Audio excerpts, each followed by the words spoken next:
ओम सर्वेभ्यो नमो नमः। महर्षि सांदीपनि राष्ट्रीय वेद विद्या प्रतिष्ठान द्वारा संचालित सभी के लिए वेद कक्षाएं, इस वैदिक कक्षा में अभी आप सभी महानुभावों का स्वागत है। आज का व्याख्यान प्रारंभ करने से पूर्व हम आज पितृ अमावस्या है, तदनिमित्त पितरों के लिए, आप सभी के पितरों के निमित्त मैं एक सामवेद का पितृ सूक्त का पाठ में कर रहा हूँ मंगलाचरण के रूप में। ओम यद्वा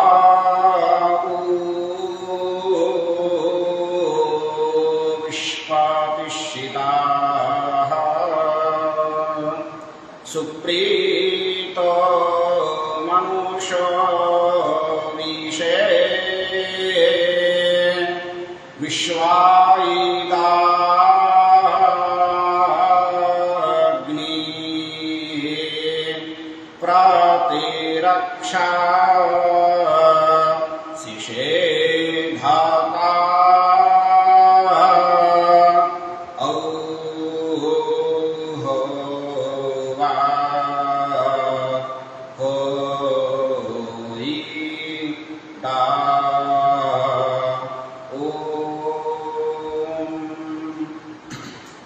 पुनः नमो नमः।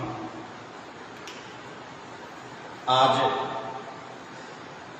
का जो व्याख्यान विषय है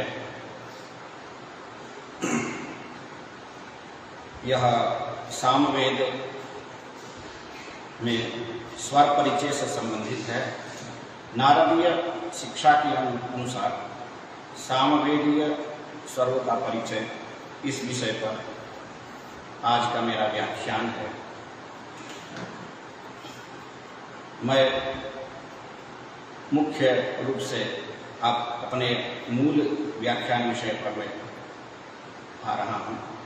आप सब जानते हैं कि 4 वेद होते हैं और जिनमें ऋग्वेद, यजुर्वेद, सामवेद और अथर्ववेद। सभी वेदों में ऋचाएं हैं और उन ऋचाओं के साथ साथ एक विशेष रूप से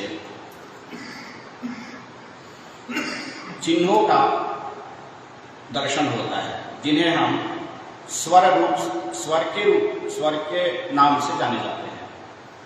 जो चिन्ह स्वर के नाम से जाने जाते हैं, ऋग्वेद में जो स्वर का जो चिन्ह है वह ऊपर में तिर्यक रेखा और नीचे में से माइनस के चिन्ह के जैसा आपको दिखता है, यह स्वर है।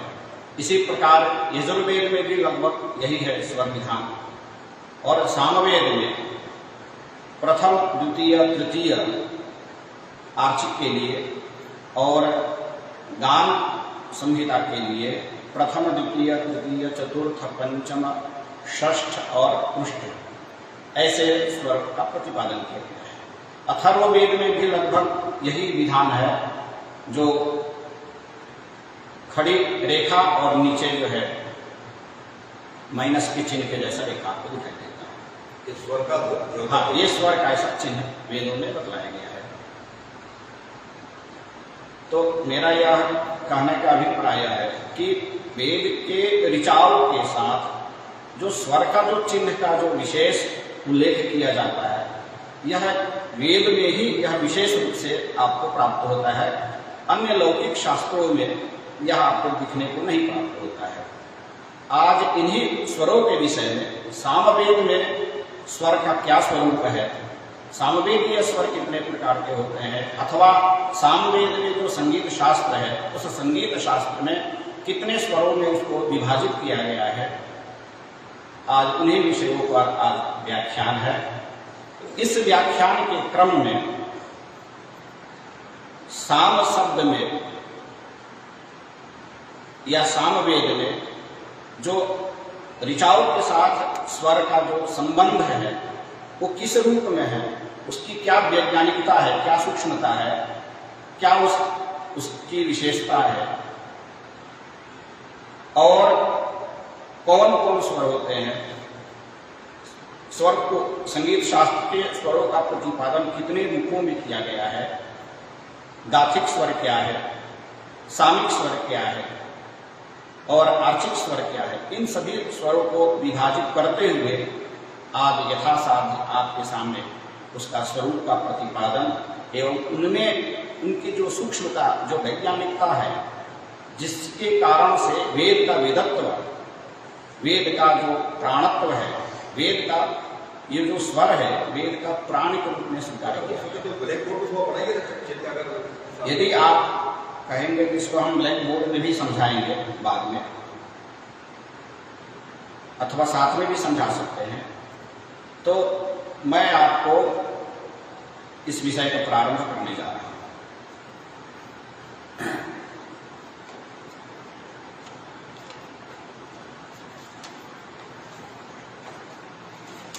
सामवेद में जो सामवेदीय स्वर है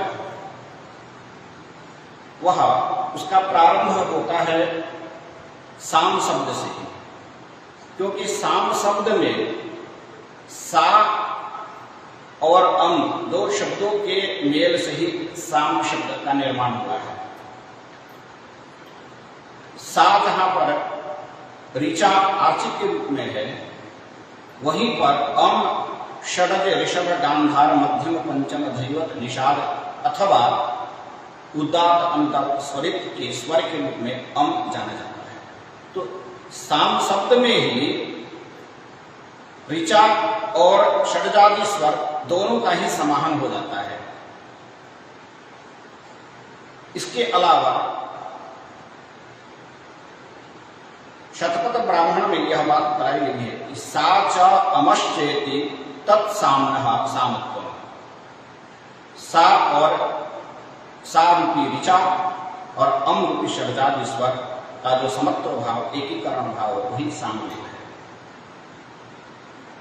यहां पर जो सा है क्या है, ऋचा क्या है, किस रूप में माना गया है, तो सा ऋचा को प्रकृति रूपा में माना गया है। जो प्रकृति है स्त्री के रूप में माना गया है।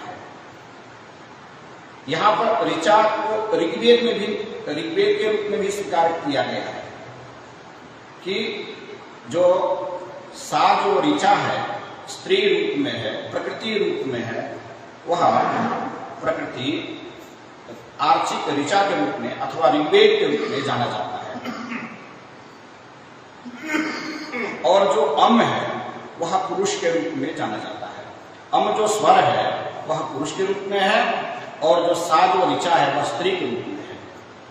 जिस प्रकार स्त्री और पुरुष के समन्वय संबंध से, एकीकरण संबंध से सृष्टि का उत्पादन होता है, ठीक इसी प्रकार सा रूपी ऋचा और अम रूपी षडजाति स्वरों का जब मेलन होता है, मिलन होता है, एकीकरण होता है, तो उससे जो है साम का उत्पत्ति होता है, सामदान की उत्पत्ति होती है। यह सृष्टि विज्ञान का बहुत बड़ा एक सूक्ष्म विज्ञान है कि कैसे साम के माध्यम से समस्त भूमंडल, समस्त प्रकृति का, समस्त भूत, जितने भी भूत जंगम जो भी आपको इस आंखों से दिखाई दे रहा है, समस्त पदार्थों की उत्पत्ति साम के रूप में हुआ है। आगे बताते हुए यह कहा है कि साम शब्द में जो सा जो ऋचा है, जिन ऋचाओं पर स्वरों का आरोहण होता है, आरोहण अवरोहण होता है, वह शरीर के रूप में माना गया है। और उनमें जो प्राण के रूप में अम षडजादि जो उदात्त अनुदात्त जो स्वर है वह प्राण के रूप में स्वीकार किया गया है। यह बात सामवेद के तांड्य महाब्राह्मण में आया है। प्राण स्वर, प्राणो वै स्वर, जो स्वर का जो स्वरूप है, स्वर की जो स्थिति है वह प्राण के रूप में है, और जो ऋचा का जो स्वरूप है वह शरीर के रूप में है। जिस प्रकार ऋचा, जिस प्रकार शरीर में यदि प्राण न हो और उस शरीर का कोई महत्व नहीं माना गया है, ठीक इसी प्रकार ऋचाओं के साथ यदि उदात्त अनुदात्त स्वरित अथवा षडज ऋषभ गांधार जो सप्त स्वर है यदि न जुड़ा हुआ हो तो उसका भी उसी प्रकार महत्व नहीं है जिस प्रकार शरीर में प्राण नहीं रहने पर शरीर का कोई महत्व नहीं है। यह बात तांडव महाब्राह्मण में बताया गया है। क्योंकि हम इस बात को इसलिए आपके सामने मैं रख रहा हूं क्योंकि वेदों में ऋचाओं के साथ स्वरों का महत्व कितना है, किस रूप में है, इसकी सूक्ष्मता क्या है, वैज्ञानिकता क्या है, इसको हम विशेष रूप से आपके सामने रखने का प्रयास कर रहे हैं शास्त्रों के कसौटी पर। अब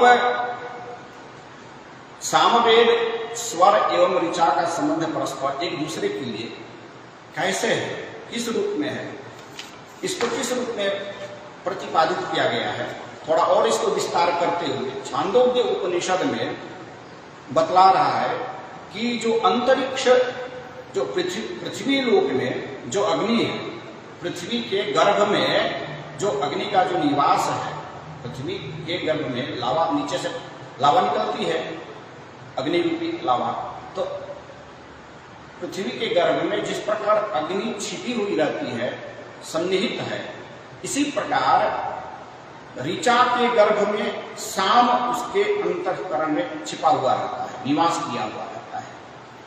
और इस प्रकार कहता है कि यमेव गट्नि सामा तदे तदे तस्याम इच्चत ढूढ़म सामा तस्मार इच्चत ढूढ़म सामगीयते। सामगान उसी प्रकार होता है, सामगान में ऋचाओं के ऊपर षडजाति स्वरों का गान उसी प्रकार किया जाता है जिस प्रकार इयम पृथ्वी, इस पृथ्वी के अंदर अग्नि निवास करता है, इसी प्रकार ऋचा के अंदर, ऋचा रूपी शरीर के अंदर षडजाति उदात्त अनुदात्त इत्यादि स्वरों का आपस में प्राण सन्निहित होता है।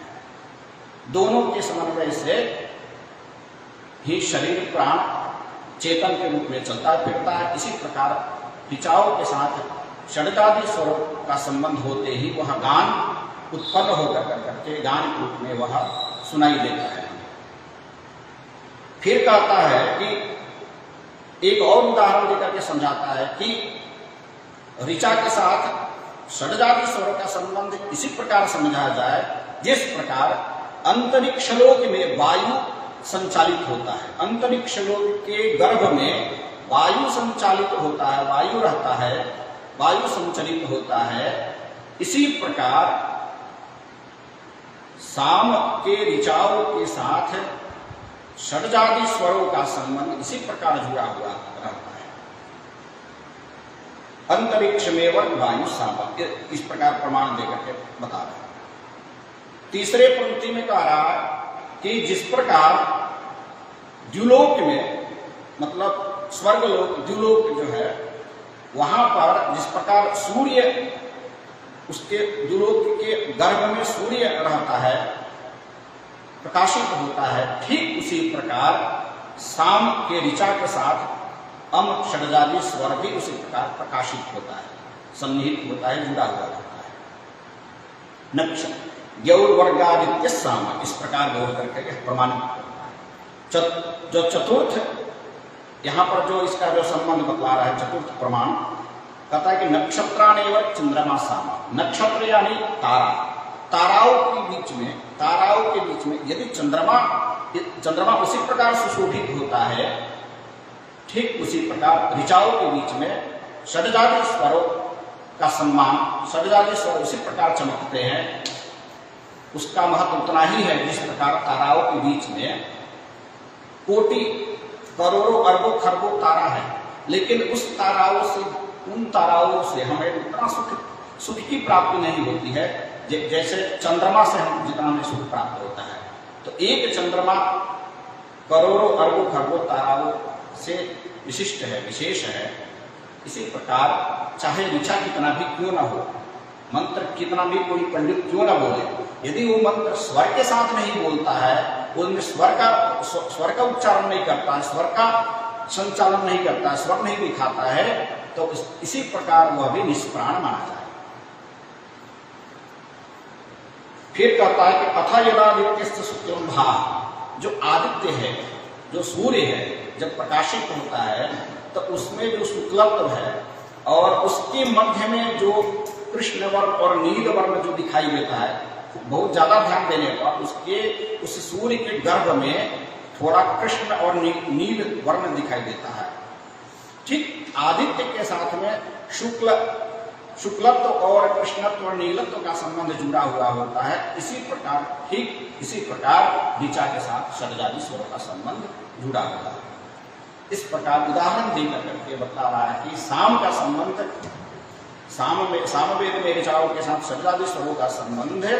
प्रकृति के समस्त भूमंडल में जितने भी संचालित होने वाले विषय पदार्थ है, उन सब के साथ तदात्म संबंध जिस प्रकार उनका जुड़ा हुआ रहता है, इसी प्रकार ऋचाओं के साथ षड्जादि स्वरों का संबंध जुड़ा है। मतलब इसका यही सार है कि जो सामवेद है, सामवेद का संबंध प्रत्यक्ष रूप से समस्त भूमंडल प्रकृति के साथ सीधे उसका जुड़ा हुआ है। तभी इसका उदाहरण इन रूपों में यहां पर मंत्रों में दिखा रहा है। यह इसकी सूक्ष्मता है, इसकी वैज्ञानिकता है। अब हम सस्वर वेद पाठ करने की उपयोगिता, हम क्यों सस्वर वेद पाठ करें? आपके यहां भी पंडित जी लोग, आचार्य जी लोग आते होंगे। आचार्य कह दे कि हम क्यों इसकी उपयोगिता के विषय में नारदीय शिक्षा में या अन्य सभी शिक्षाओं में विशेष रूप से प्रतिपादन किया गया कि इसमें क्या ऐसे सूक्ष्मता है, इसकी क्या वैज्ञानिकता है, क्या कारण है कि मंत्रों के साथ स्वरों का संचालन दिखाया जाए। तो कहता है कि एवं वर्णा प्रयुक्तव्या नाव्यक्ता न च पीड़िता सम्यक वर्ण प्रयोगेन ब्रह्मलोके महीयते। कहता है कि एवं वर्णा प्रयुक्तव्या, एवं मतलब शास्त्र विधि के द्वारा यदि वर्णों का प्रयोग किया जाए। शास्त्र विधि मतलब जैसे मान कर चलते हैं कि क वर्ण का उच्चारण करना है, किसी मंत्र में यदि क आ गया, ख आ गया, ग आ गया, घ आ गया, इन वर्णों का यदि उच्चारण करना है तो इनके उच्चारण का नियम क्या है, उच्चारण करने का स्थान कहाँ है? तो उनके उच्चारण स्थान पाणिनीय व्याकरण में बताया गया है कि अकुह विसर्जनीयानां कंठः, और वर्ण क ख ग घ ङ, कु से कवर्ग का ज्ञान, क ख ग घ ङ, और विसर्ग और ह का उच्चारण स्थान कंठ है। इनको यदि हम नाक से करेंगे, इनको यदि हम कान से, इनको यदि हम किसी दूसरे स्थान से जिह्वा से करेंगे, तालु से करेंगे, तो ये दोष युक्त माना जाएगा। तो एक एक वर्णों का जो स्थान नियत किया गया है, उन्हीं स्थानों से ही उनका उच्चारण किया जाए तो शास्त्र विधि के द्वारा, शास्त्र के नियमानुसार उच्चारण माना जाए। तो यही कहता है कि एवं वर्णा, सभी वर्णों का जो यथागत जो उच्चारण स्थान बतलाए गए हैं, उन्हीं सभी उच्चारण स्थानों से ही वो उच्चरित हो।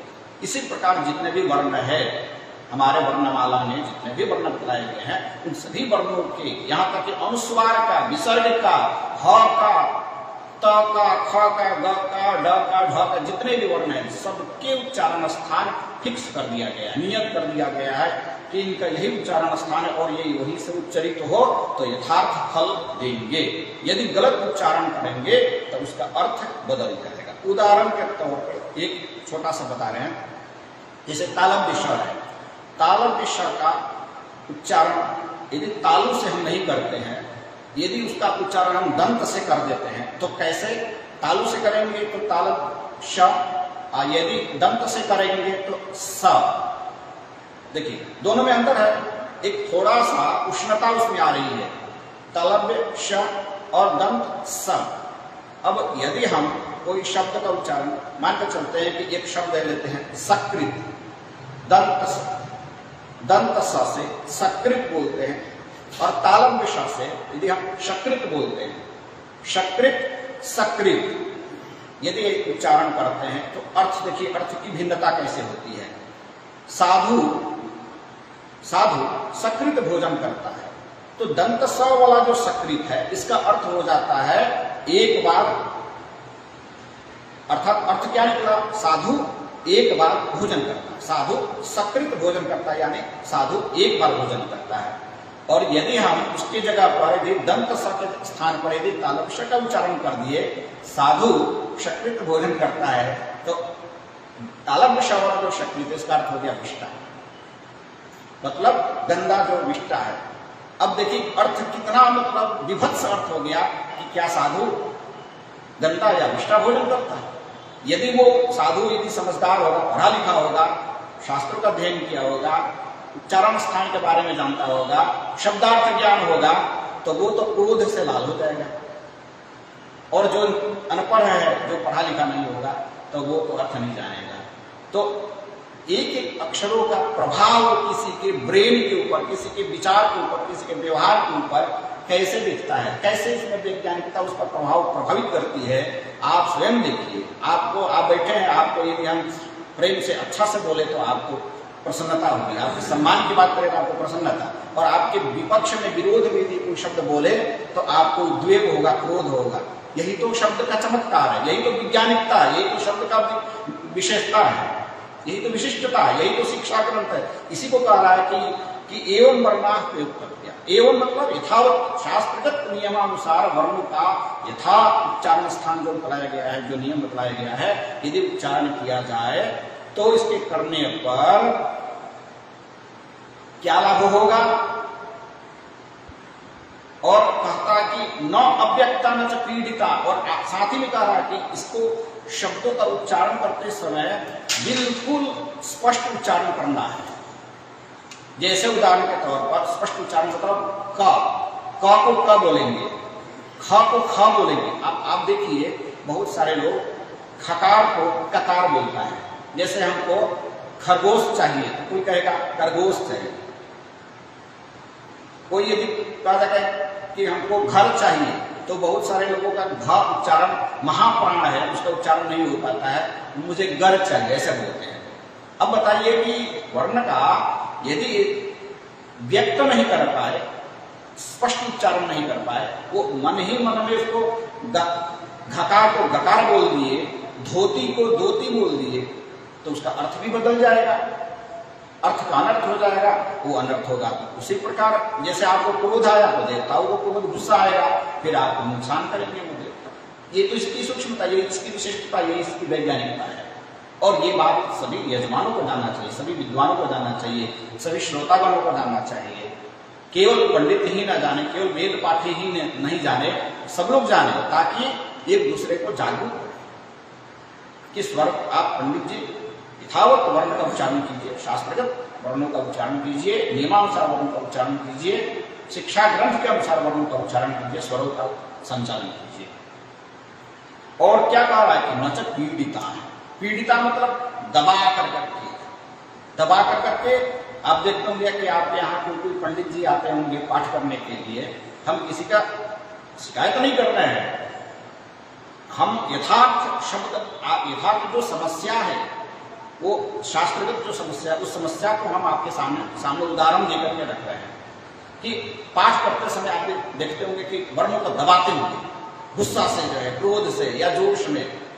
जैसे उदाहरण के तौर पर धर्म क्षेत्रे कुरुक्षेत्रे समवेतायुत्सवः, इसको यदि हम पीड़न कर करके धर्म क्षेत्रे कुरुक्षेत्र, उसमें दबाएंगे, पीड़न करेंगे कि जजमान प्रभावित होगा, जजमान को लगेगा वाह कितना जोश से पंडित जी पाठ कर रहे हैं, कितना अच्छा पाठ कर रहे हैं। बनावटी उसमें लाना, पीड़न करना, दबा देना, वर्णों को, अक्षर को जबरदस्ती दबाना, ये भी मना किया गया है। स्वरों में भी पीड़न होता है, स्वर के उच्चारण में भी पीड़न नहीं करना है, और वर्णों के उच्चारण में भी किसी प्रकार का कोई उसमें पीड़ा नहीं पहुंचाना है। यदि ऐसा करते हैं, बिना पीड़ा के वर्ण उच्चारण करते हैं, बिना यदि बिना अव्यक्त किए मतलब सुस्पष्ट वर्णों का यदि हम उच्चारण करते हैं और शास्त्रगत विधि के अनुसार उच्चारण करते हैं वर्णों का, तो कहता कि सम्यक मतलब नियमानुसार अच्छे से वर्णों के प्रयोजन करने से लाभ क्या है, तो कहता है ब्रह्मलोक के नहीं देते, ब्रह्मलोक को प्राप्त करता है। ब्रह्म मतलब शांति, ब्रह्म मतलब जो ब्रह्म का क्या सार है, कि जहां पर बिल्कुल हम सुख और शांति और आनंद से हम युक्त हो जाते हैं, जहां पर बिल्कुल शून्यता आ जाती है अपने आप में, उसको पालने के बाद कुछ भी शेष नहीं रहता, वही तो ब्रह्म है। इस प्रकार आप उस ब्रह्म को प्राप्त करेंगे, उस चैतन्य ईश्वर को प्राप्त करेंगे, और वह ब्रह्म ईश्वर जो चैतन्य है वह आपको अनंत सुखों को देने वाला है, अनंत मनोकामनाओं को पूर्ण करने वाला है, और आपके मनोवांछित फलों को प्रदान करने वाला है। तो ये ब्रह्म का भाव यही है कि इस प्रकार यदि सम्यक ब्रह्म प्रयोग है ना, ब्रह्मलोकी मनीयते, ब्रह्मलोक को प्राप्त कर लेंगे। इस लोक में भी आप सुख को प्राप्त करेंगे, और मृत्यु के पश्चात भी यदि आप मंत्रों के सम्यक उच्चारण करके पाठ किए हो या सुने हो तो आपको जो है ब्रह्मलोक की प्राप्ति होगी। ये है नारदीय शिक्षा में सम्यक यदि व्यवस्थित रूप से यदि उच्चारण यदि किया जाए, सुना जाए तो उसका क्या होगा। अब यदि दोषयुक्त पाठ करने के का क्या बताया गया, यदि मंत्रों में यदि दोषयुक्त पाठ होता है तो उसका क्या हानि, कितना भयंकर हानि की कल्पना की गई है, उसको भी सुन लीजिए। थोड़ा उदाहरण इसमें बता देता कहता कि प्रहीणः स्वरवर्णाभ्याम यो भी मंत्र प्रयुज्यते यज्ञेषु यजमानस्य वृषत्यायु प्रदान तस्मून।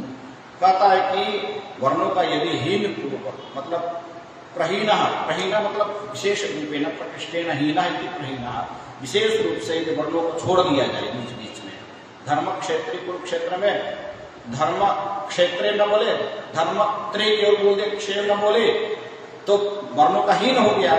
तो वर्णों को छोड़ करके यदि हम बोलते हैं स्वर से और वर्णों से, यदि स्वर को भी छोड़ देते हैं, जो अभी स्वर की बात हम बता रहे थे कि सस्वर पाठ करना चाहिए, यदि स्वर को छोड़ देते हैं, वर्णों का सम्यक उच्चारण नहीं करते हैं, और इस प्रकार यज्ञ में यदि ऐसा उच्चारण करते हैं तो कहता है कि यजमान का क्या होता है, तो कहता आयु का नाश होता है। और यजमान का क्या नुकसान होता है, उसके प्रजा का नुकसान होता है, प्रजा जो है मृत्यु को प्राप्त होता है। और क्या नुकसान होता है, उसके पशुओं का नाश होता है। मतलब यजमान की आयु, प्रजा और पशु, प्रजा मतलब उसके जो बाल बच्चे जो है उनके ऊपर जो है उसका खूब प्रभाव पड़ता है। आपके बाल बच्चे बीमार पड़ गए या कुछ उनको असाध्य रोग हो गया तो जितना पंडित जी आपको लाभ नहीं थे उससे ज्यादा आपको नुकसान हो गया। ये इसकी वैज्ञानिकता, ये इसकी सूक्ष्मता है। इस बात को सबको जाननी चाहिए। ये बात, ये सब विषय शिक्षा ग्रंथों में उद्धृत किया गया है कि वेद मंत्र पाठ केवल कर लेना ये सामान्य बात नहीं, ये विशिष्टता है, ये वैशिष्टता है, ये वैज्ञानिकता है, ये सूक्ष्मता है। इसको इसी दृष्टि से समझनी चाहिए, गंभीर रूप से समझनी चाहिए। और भी इसमें बताया, एक उदाहरण देकर के समझाया है कि मंत्रो हीनः स्वरतो वर्णतो वा मिथ्या प्रयुक्तो नतमर्थमाः सवाग वज्र यजमानम ही नस्ति यथेन्द्र शत्रु स्वरतो पराधा। एक और श्लोक नारदीय शिक्षा का ही है, प्रथम प्रपाठक पहली कंडिका और 5वां श्लोक में बताया गया है कि यदि मंत्रों को हीन पूर्वक पाठ किया जाए वर्ण से, स्वर से, और जब हीन पाठ होगा तो स्वाभाविक है कि इसका जो है अर्थ जो है, वास्तविक जो अर्थ है वो प्राप्त नहीं होगा, वो अर्थ के स्थान पर अनर्थ हो जाएगा। उदाहरण के तौर पर स्वरों के यदि व्यवस्थित पाठ नहीं होता है तो एक उदाहरण दे रहे हैं, जैसे स्वर, अभी तो वर्ण के बारे में आपको मैं बताया, शंकर, जैसे शंकर, दंत शंकर का मतलब क्या होता है, शंकर मतलब दोगला जिसको बोलते हैं हिंदी में, मतलब वर्ण शंकर मतलब इन्हीं दो से उत्पन्न हुआ। और शंकरा तालब विषय वाला यदि हम शंकरा बोलते हैं तो क्षम इति कल्याणम करोति इति शंकर, जो कल्याण करने वाला है वह शंकर।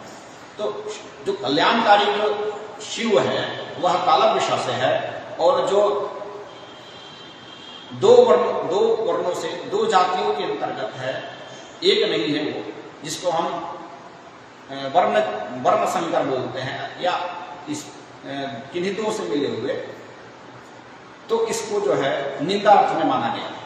तो देखिए कि वर्णों में तो ऐसा चमत्कार है, लेकिन स्वरों में भी चमत्कार बताया गया है। उदाहरण के तौर पर देखिए कि एक शब्द है, स्वर के विशेष में बता रहा हूं कि एक शब्द है, उसमें स्वर है अंतः। अंतः त के ऊपर खड़ी लाइन है और अ में कोई स्वर नहीं है। तो अ में जिसमें कोई स्वर नहीं होता है वह उदात्त स्वरवाची कहलाता है।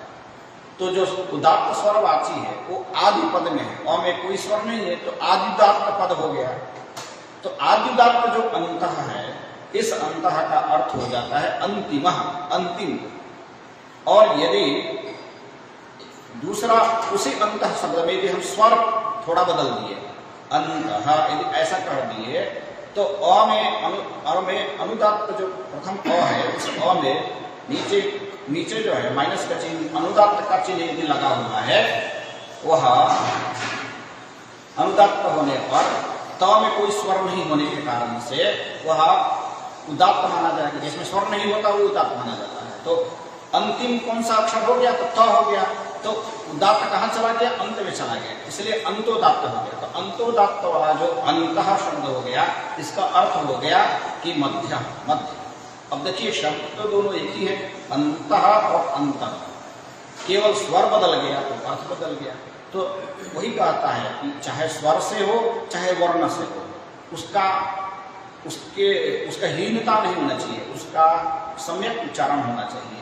यदि ऐसा उच्चारण नहीं करते हैं, न तमर्थमा, वह तम मतलब उस अर्थ को देने वाला नहीं है जो अर्थ आप चाहते हैं। आचार्य जिस अर्थ को चाह करके उस विवक्षा के साथ मंत्र का प्रयोग करना चाह रहे हैं, वह अर्थ नहीं देगा। वह क्या अर्थ दे देगा? अर्थ उल्टा दे सकता है, नुकसान कर सकता है आपका। जैसे यदि आप किसी डॉक्टर के पास में गए, उससे दवाई मांगे, मतलब आप अपना रोग दिखाए और आपके मेडिसिन में, आपके उस दवा की दुकान में गए तो करोड़ों वहां लाखों दवाइयां पड़ी हुई, क्या आपके काम के लिए है? क्या नहीं है।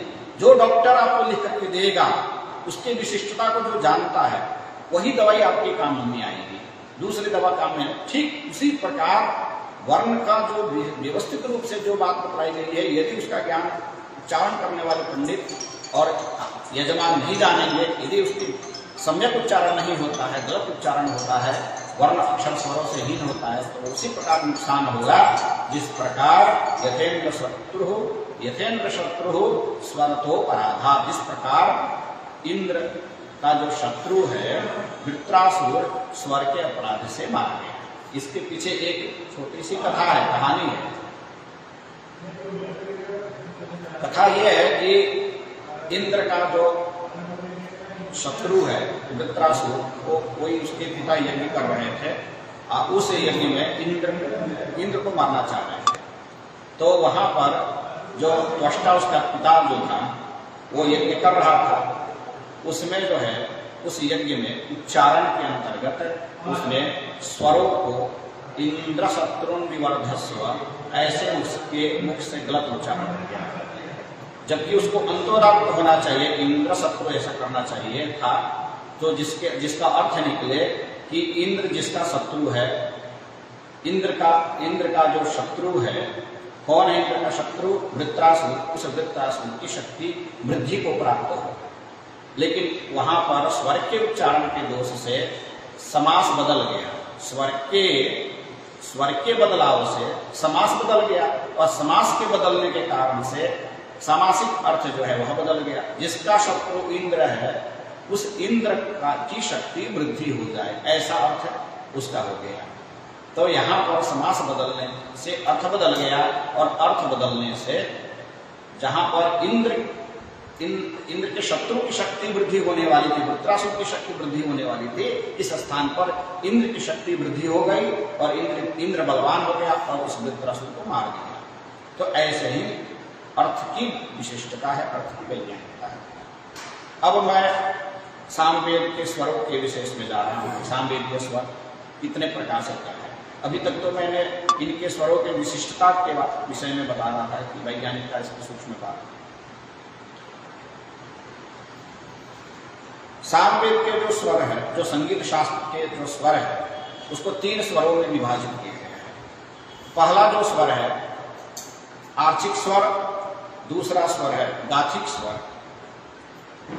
और जो तृतीय जो स्वर है वह स्वर पहला आर्चिक, दूसरा गाथिक, गाथिक हाँ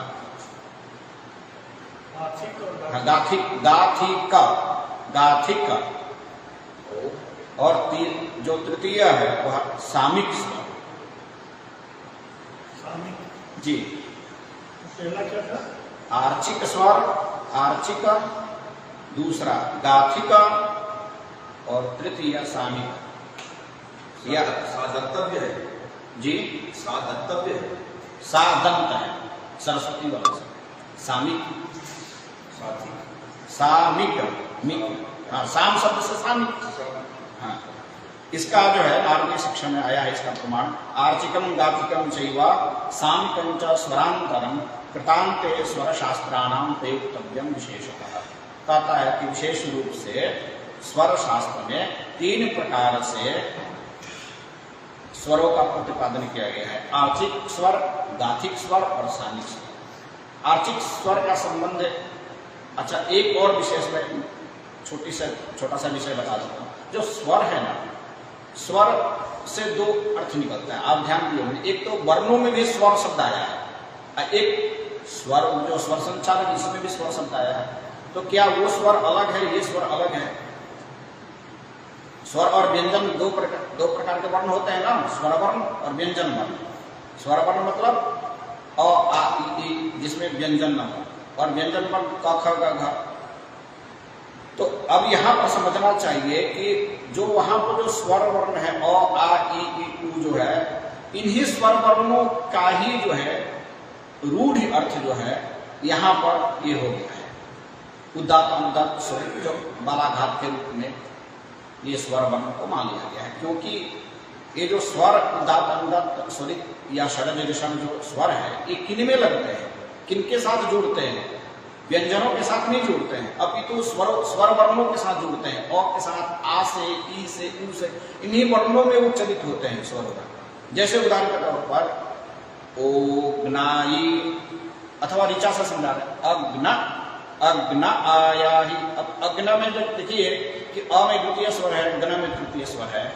अब हम उच्चारण जो अ में जो तृतीय स्वर का उच्चारण किए वो किसमें किए? अवर्ण में। गना में बताइए किसमें किए? गना में हम गना में ग और न के साथ नहीं किए, अपितु हम जो गना में जो अ है उस अ के साथ किए तृतीय स्वर।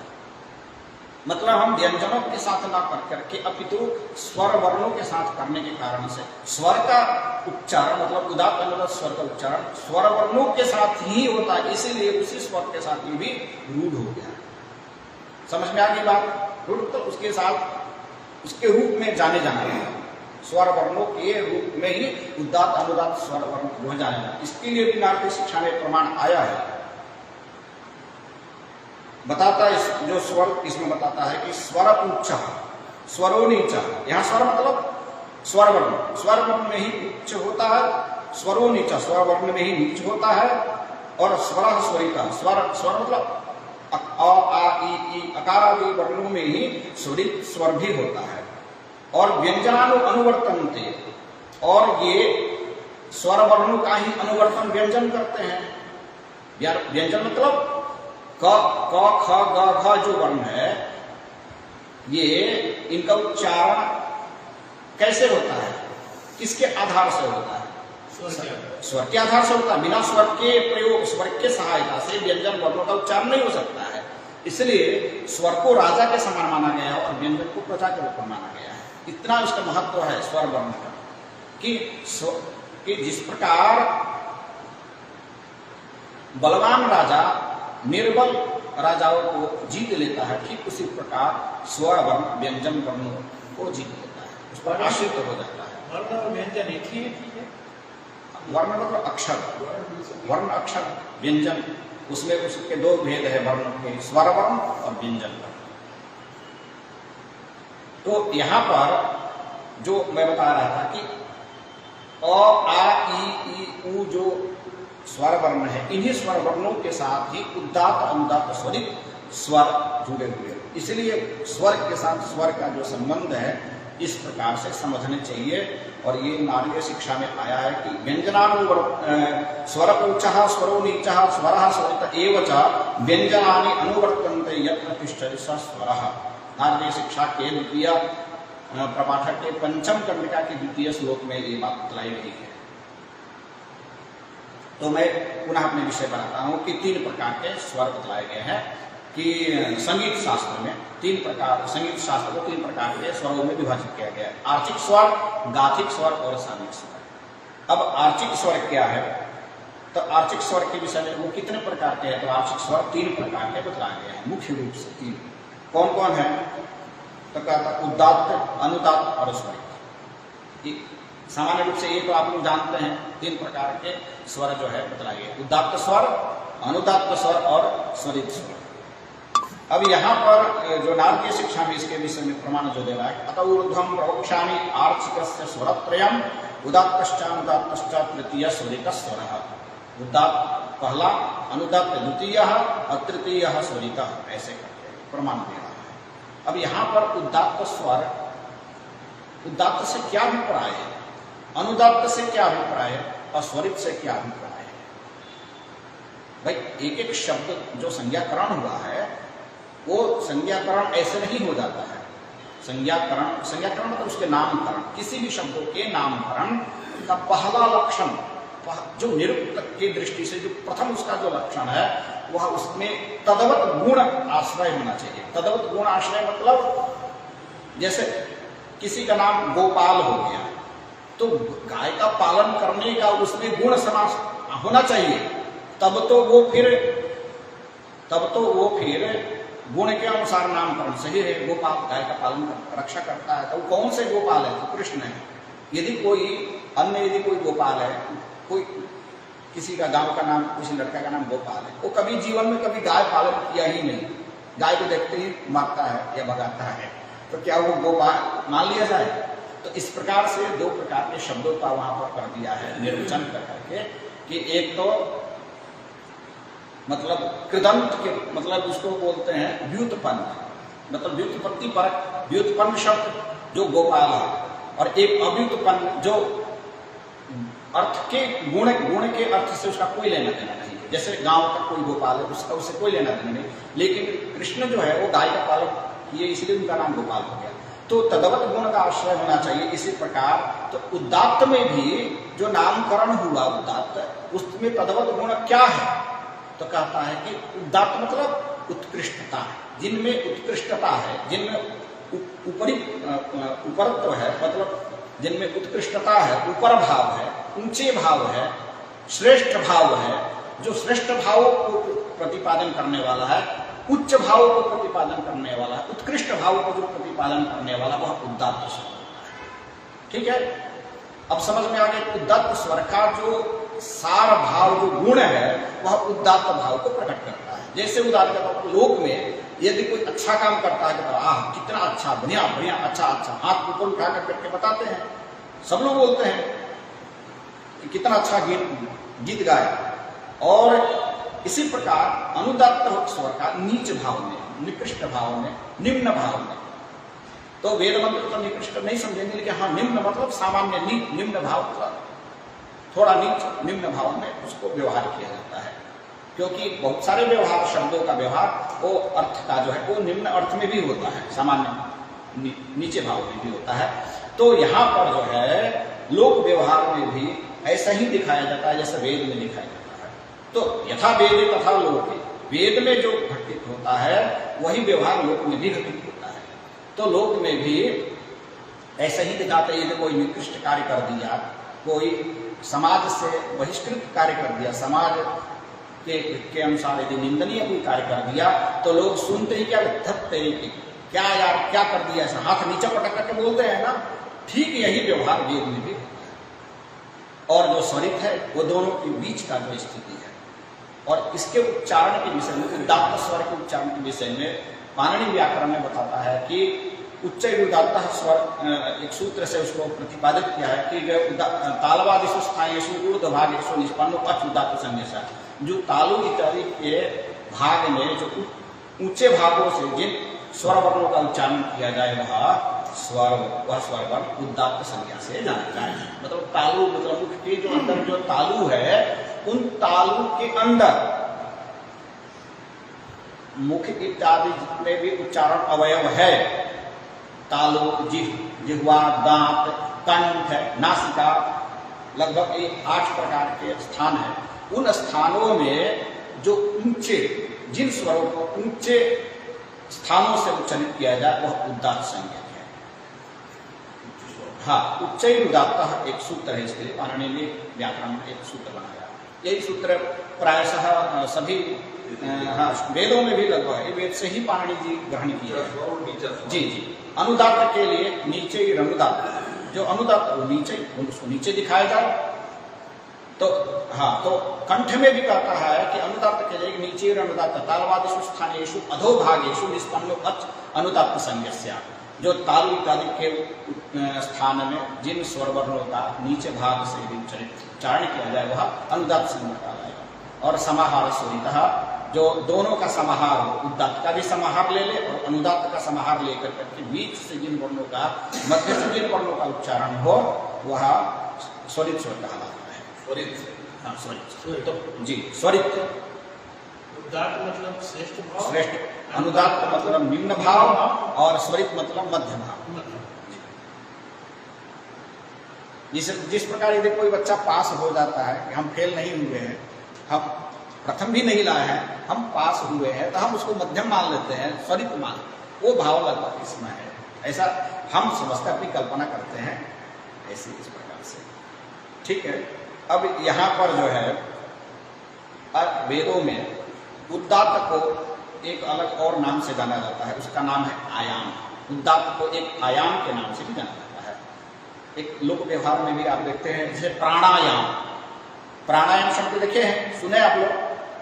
प्राणायाम शब्द है प्राण का आयाम, प्राण मतलब श्वास, अश्वास का आयाम मतलब ऊपर उठाना, वह प्राणायाम है। प्राण मतलब श्वास और उसका आयाम मतलब उसको हम जितने ज्यादा से ज्यादा ऊपर उठा सकते हैं वह आयाम शब्द। तो यह जो प्राणायाम शब्द में जो आयाम शब्द है वो वेद से ही आया है। तो यहाँ पर जो है आयाम शब्द उदात्त शब्द का एक पर्याय है। अनुदात्त का एक नाम है विश्रम्भ है। विश्रम्भ मतलब अनुदात्त को विश्रम्भ के नाम से भी जाना जाता है, जहां पर वर्णों का नीचे विश्राम, थोड़ा सा उसको विराम मिले, विश्राम मिले तो विश्राम है। इसका भी लोक व्यवहार में प्रयोग होता है, विश्रम्भ शब्द भी आता है। विश्रम्भ है, हाँ, विश्रम्भ अनुदात्त स्वर के रूप में जाना जाता है, इसका पर्याय। और जो स्वरित स्वर है वह तिर्यक के नाम से जाना जाता है।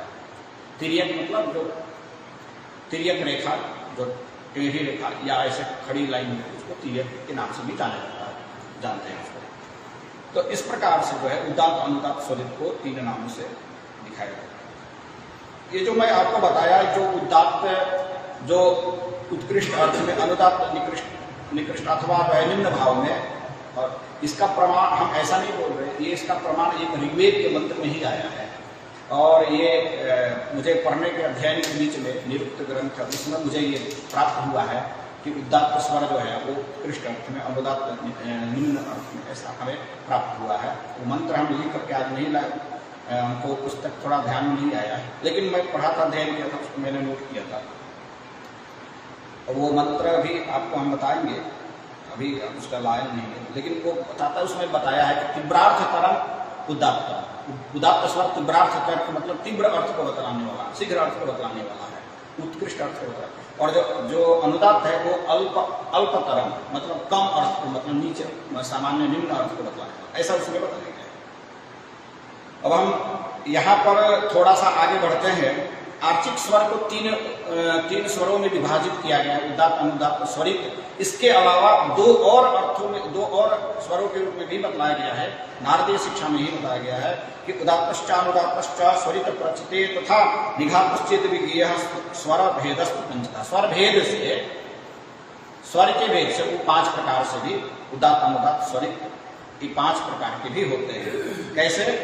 तो इनमें जो है चौथा एक जो बढ़ गया वह निघात और जो है 5वां प्रचय। प्रचय और निघात 2 इसमें और बढ़ गए। तो प्रचय स्वर क्या है?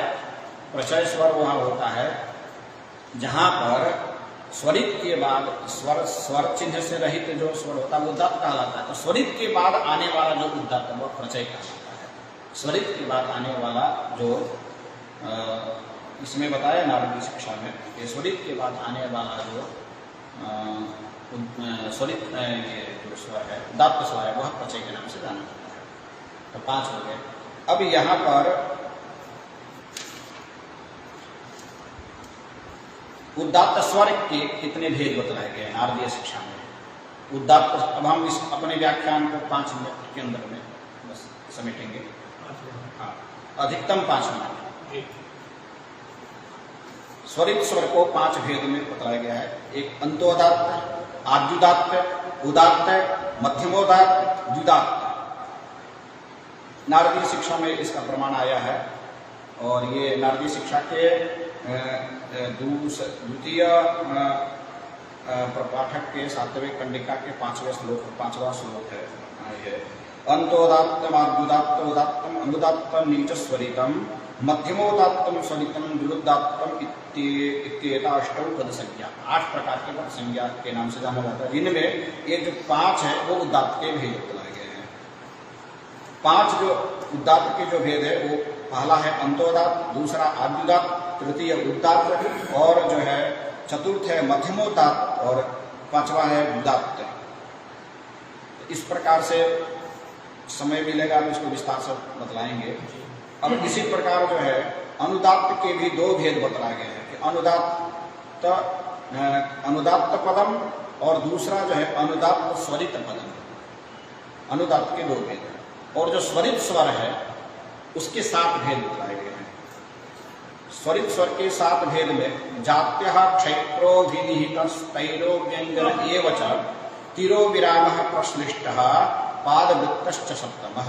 नारदीय शिक्षा के प्रथम प्रपाठक के 8वीं कंडिका के 10वें श्लोक में ये बताया गया है कि स्वरित स्वर के 7 भेद है और जात्य, पहला कौन है? जात्य, दूसरा क्षेत्र, तीसरा अभिनिहित, चौथा तिरो व्यंजन, 5वां तिरो विराम, 6ठा प्रश्लिष्ट और 7वां जो है पादवृत्त। इनमें जो है जात्य स्वर को जो है जात्य और क्षेत्र परस्पर एक ही जैसा वो दिखता है, लेकिन दोनों में यकार वकार जो है वो स्वरित से युक्त हो। जैसे स्व न्यक इत्यादि उदाहरण देकर उसमें बताया गया है। क्षेत्र में जो है संधि यण संधि के तद्वत दिखाई दे। अभिनिहित में जो है जहाँ पर जो है अवर्ण निहित हो और अकार निहित हो वो अभिनिहित है। तिरो व्यंजन में जहाँ पर जो है जिन्हीं 2 स्वरों के बीच में कोई व्यंजन वर्ण आ गया वो तिरो व्यंजन। तिरो विराम में जहाँ पर विशेष रूप से स्वरों के बीच में जहाँ पर थोड़ा देर के लिए विराम दिया जाए वो तिरो विराम। प्रश्लिष्ट में जो है जहाँ पर स्वर को ह्रस्व पद में ह्रस्व है और संहिता में वो दीर्घ दिखाई देता है। जैसे अधा हिंद्रा करके ऐसे दीर्घ हो गया। और पादवृत्त में जो है जहाँ पर 2 पदों के बीच में विशेष विराम दिखाई दे वो पादवृत्त है। इस प्रकार से उसके विशिष्ट रूप से प्रतिपादन किया गया है स्वरित स्वर के 7 भेद के। अब यहाँ पर जाकर करके आर्चिक स्वर समाप्त होता है। इनमें है तो और विस्तार से, लेकिन यहाँ पर हम सामान्य रूप से संक्षिप्त रूप से। अब इसके बाद जो है अब जो दूसरा जो है स्वर के बारे में आपको गाथिक स्वर है। आपको मैं बता रहा गाथिक स्वर आपको नहीं समझ में आया। गाथिक स्वर, गाथिक यानी कि लौकिक जो गान का जो स्वर है, जो गाथा जो गाने वाला जो संगीत का जो गान है, लौकिक संगीत, शास्त्रीय संगीत, वो गाथिक स्वर कहा जाता है। गाथिक स्वर में भी 7 स्वर होते हैं।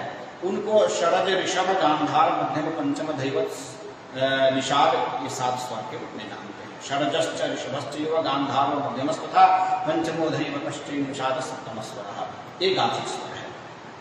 तो क्या ये षडज, ऋषभ, गांधार, मध्यम, पंचम, धैवत क्या ये सामवेदीय स्वर है? क्या सामवेद के स्वर है क्या? तो कहता है नहीं, सामवेद का जो स्वर है, अपना जो सामिक जो स्वर है वो सामिक स्वर है। प्रथमश्च द्वितीयश्च तृतीयोथ चतुर्थ का मंद्र पृष्ठ यदि मंद्रः पुष्टो ह्यति स्वारः एतानि कुर्वन्ति सामगाः। सामगाः प्रथमश्च द्वितीयश्च तृतीयः चतुर्थः मंद्रः पुष्टः अति स्वारः, ये 7 स्वरों का प्रयोग करते हैं सामने के लिए, इसलिए वो सामिक स्वर कहलाता है। सामिक स्वर और गाथिक स्वर में अंतर है। गाथिक मतलब जो वीणा वाद्य इत्यादि जो वाद्य यंत्र का जो स्वर है वो गाथिक स्वर कहलाता है। जिसे हम लौकिक उसी वीणा वाद्य इत्यादि जो स्वर से लौकिक संगीत का जो है विशेष वाद्यों के बाद से मध्यम से स्वर निकाला। जी वो गाथिक स्वर कहलाता है। वो वही गाथिक स्वर जो है वीणा वाद्य इत्यादि का जो स्वर है वह षड्ज ऋषभ गांधार मध्यम पंचम, उसका विशेष रूप से यहाँ पर नारदीय मुनि ने उसको विस्तार किया है और उनके स्वरों को 7 विभाग में बांट दिया गया है। षड्ज ऋषभ गांधार मध्यम। मैं पहले बताया कि षड्ज का नाम षड्ज क्यों पड़ा, प्रत्येक वर्णों के नामकरण में तदवत उसमें गुण होता है। तो षड्ज मतलब जो षट मतलब 6 और ज मतलब जो 6 स्थानों से जिसका उत्पत्ति वो षड्ज कहलाए। तो इस प्रकार ऋषभ का भी नामकरण हुआ है, गांधार का भी नामकरण हुआ है, पंचम का भी नामकरण हुआ है, धैवत का भी नाम, सभी का नामकरण जो है हुआ है। तो यहाँ पर जो है और दूसरी बात जो ये जो 7 जो स्वर है इसके अलावा इन 7 स्वरों को संगीत शास्त्र में 3 प्रकार के ग्रामों में भी विभाजित किया गया है। षड्ज ग्राम, मध्यम ग्राम और गांधार ग्राम। षड्ज ग्राम, मध्यम ग्राम, गांधार ग्राम। 3 ग्राम मतलब 3 स्टेज जो संगीत का भी होता है। तो ऊंचे में गाओ तो षड्ज ग्राम में, नहीं भैया आप ऊंचे से ज्यादा मत गाओ, ज्यादा ऊंचे उठा करके मत गाओ, मध्यम में गाओ, वो मध्यम ग्राम है। और जो गांधार ग्राम है वो नीचे, वो थोड़ा सा नीचे स्लो में उसको गाते हैं। अब उनमें जो 7 है तो 7 स्वर हो गए, 3 ग्राम हो गए और मूर्छना 21 प्रकार की बताई गई है हमारे सामने में। मूर्छना मतलब जिसको सुनने पर मनुष्य विशेष रूप से मूर्छित मतलब उसमें डूब जाए, मतलब अपने बेसुध हो जाए, उसको मूर्छना कहते हैं। जिसको सुनने के बाद देवता हो, चाहे पितृ हो, चाहे ऋषि हो, पितरों के विषय में पितर लोग जो शांत हो गए, जो अभी नहीं इस लोक में नहीं है, जो स्वर्ग लोक में है अथवा पितृलोक में है, वो यहाँ से ही सामगान के उन मंत्रों को, उन स्वरों को सुन करके तृप्त हो जाते हैं। ऐसा बताया प्रमाण है। ये जो पितृपक्ष आज अमावस्या है, मैं ये प्रमाण के साथ मैं कहूंगा कि जिन पितरों के विषय में लोगों को संदेह होता है उसके विषय में सामने में बताया गया है कि कुछ ऐसे स्वर है जिन स्वरों से पितृ प्रसन्न होते हैं। जैसे पंचम स्वर है, उससे पितृलोक जो है प्रसन्न हो जाते हैं। अब वो पंचम स्वर से जो प्रारंभ जो सामगान है, उस सामगान का यदि पाठ किया जाए तो पितृलोक प्रसन्न होते हैं, खुश होते हैं। तो एक स्वरों से एक अब मैं उसको लिखा दे रहा हूं किस स्वर से कौन प्रसन्न होते हैं। तो आप लिख लीजिए, षड्ज जो सा है, सारे गामा पधानी सा जो है, सा है जो षड्ज है, उससे देवता प्रसन्न होते हैं। ऋषभ से ऋषि, थोड़ा जल्दी लिख लीजिए, ऋषभ से ऋषि प्रसन्न होते हैं, ऋषि लोग। और गांधार स्वर से पितर, स्पेशल मतलब अलग से पितृलोक जो है गांधार स्वर से प्रसन्न होते हैं। ऋषभ से ऋषि, हाँ ऋषभ से ऋषि लोग। और गांधार ग जिसको ग बोलते हैं गांधार, उससे पितृलोक। और मध्यम स्वर से गंधर्व प्रसन्न होते हैं, मध्यम से गंधर्व। और पंचम से देवता, पितृ और ऋषि तीनों ही प्रसन्न होते हैं। इसलिए मैं बताया था पंचम स्वर में विशेष है। और यही पंचम स्वर जो है वह उधर संगीत शास्त्र मतलब संगीत शास्त्र में पंचम और सामिक स्वर में पृष्ठ स्वर हो जाते हैं। पृष्ठ मतलब सप्तम स्वर, जिस सबसे जो उदात्त, जो सबसे जो पंचम से देवता, ऋषि और पितृ। हाँ, देवता, पितृ और ऋषि। सबसे ऋषि को हाँ नहीं, ये पंचम से तीनों ही होते हैं, देव, पितृ, ऋषि तीनों ही होते हैं। ऋषभ से, हाँ ऋषभ से केवल ऋषि होते हैं केवल। मतलब पंचम स्वर पर्याप्त है। हाँ, वो तीनों उसी से हो जाते हैं, केवल पंचम। वो वही पंचम स्वर सामिक स्वर पृष्ठ स्वर कहलाता है। जो उद्गीत, जो ऊंचे स्वर से गाया जाता है वही उद्गीत है, ये उसकी विशिष्टता है। लेकिन अब जो धैवत स्वर है, जो ध है, उससे भूत नामक देव योनि प्रसन्न होते हैं। जैसे भूत, प्रेत, पिशाच इत्यादि ये सब भी प्रसन्न होते हैं। इनको भी प्रसन्न हम कर सकते हैं सामने से। और जो निषाद जो नी स्वर है, उससे जो है यक्ष गण, यक्ष यक्ष जो होते हैं ना, देव यक्ष, गंधर्व यक्ष, उन यक्षों को प्रसन्न किया जाता है। देखिए अब आप सामवेद के 7 स्वरों से इस समस्त भूमंडल के समस्त जीव प्राणी सब प्रसन्न हो जाते हैं। यहाँ तक कि जो इस मंडल में नहीं है वो भी प्रसन्न हो जाते हैं। इसका प्रमाण है नारदीय शिक्षा। हम आप झूठे बोल सकते हैं, ऋषि झूठा नहीं बोल सकता है। हम अपने आंखों से देख नहीं सकते, लेकिन ऋषि सब देखता है, पितृ सब देखते हैं, देवता सब देखते हैं। इसको आपको मानना पड़ेगा। ये इस वैज्ञानिकता को, इस विशिष्टता को आपको स्वीकार करना ही होगा। अब जो मैं बता रहा था कि 7 स्वर होते हैं, 3 ग्राम होते हैं, 21 मूर्छनाएं होती है और तान 49 तान होते हैं। तो इन सब के विषय में सामने के नारदीय शिक्षा में बताया गया है कि जो है 7 स्वर तो बता दें, षडज 3 ग्राम है, षडज ग्राम, मध्यम ग्राम और गांधार ग्राम। अब यहाँ पर षडज ग्राम की उत्पत्ति कहाँ से हुई? तो षडज ग्राम की उत्पत्ति भूलोक से थी, पृथ्वी लोक से षडज ग्राम की उत्पत्ति हुई। और जो मध्यम ग्राम की उत्पत्ति भूलोक मतलब भूअर्थ अंतरिक्ष लोक से मध्यम ग्राम की उत्पत्ति हुई। संगीत भी, जो संगीत शास्त्र में जो 3 ग्राम है, 3 स्टेप है, उदात्त, अनुदात्त और मध्यम जो है, ये भी 3 स्थानों से हुई है। और जो गांधार जो ग्राम है, उसका जो गांधार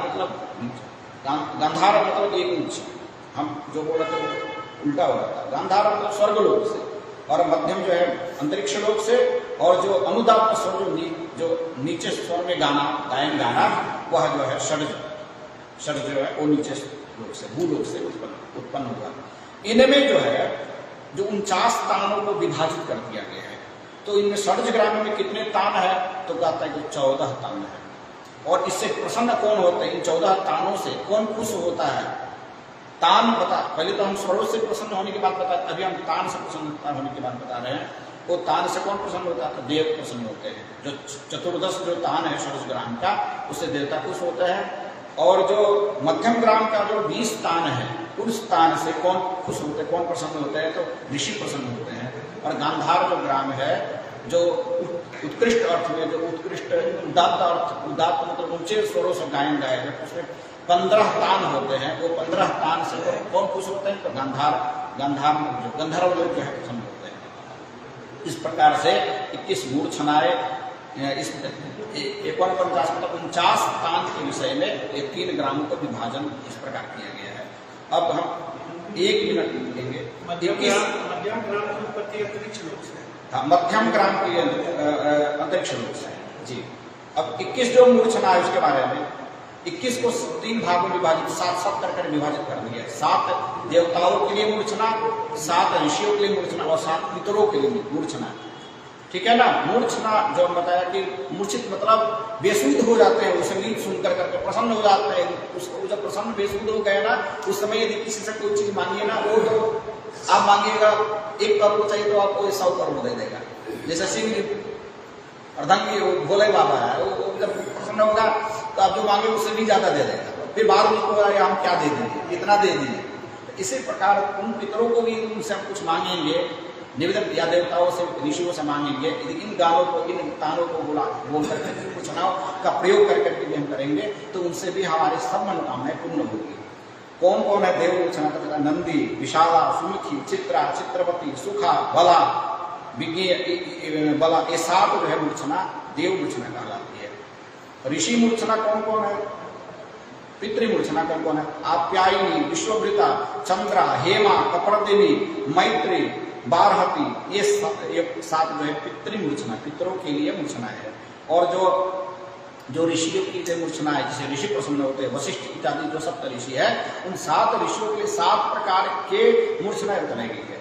तो इसमें वशिष्ठ आदि ऋषियों के लिए उत्तरमंद्रा, अभिरुद्गता, अश्वक्रांता, सौवीरा, हृष्यका, उत्तरायिता, रजनी, ये 7 मूर्छनाएं जो है ऋषियों के लिए प्रसन्न, ऋषियों को प्रसन्न करने के लिए 7 मूर्छनाएं।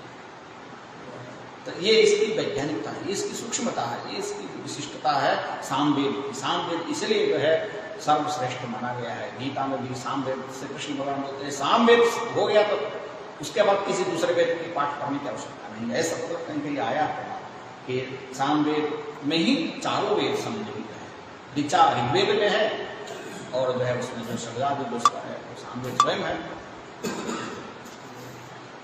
अब इस प्रकार से जो है सामवेद का जो यह परिचय, सामवेद के स्वरों का परिचय आपके सामने मैं रखा।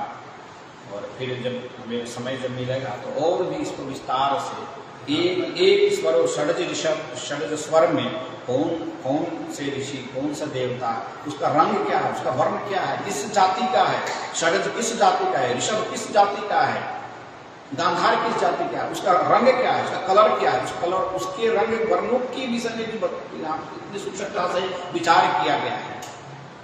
और उसमें कौन कौन एक एक जीव जिससे प्रसन्न होते, तृप्त होते हैं, इतनी सूक्ष्मता से नारदीय शिक्षा में इसकी विशिष्टता का प्रतिपादन किया गया है।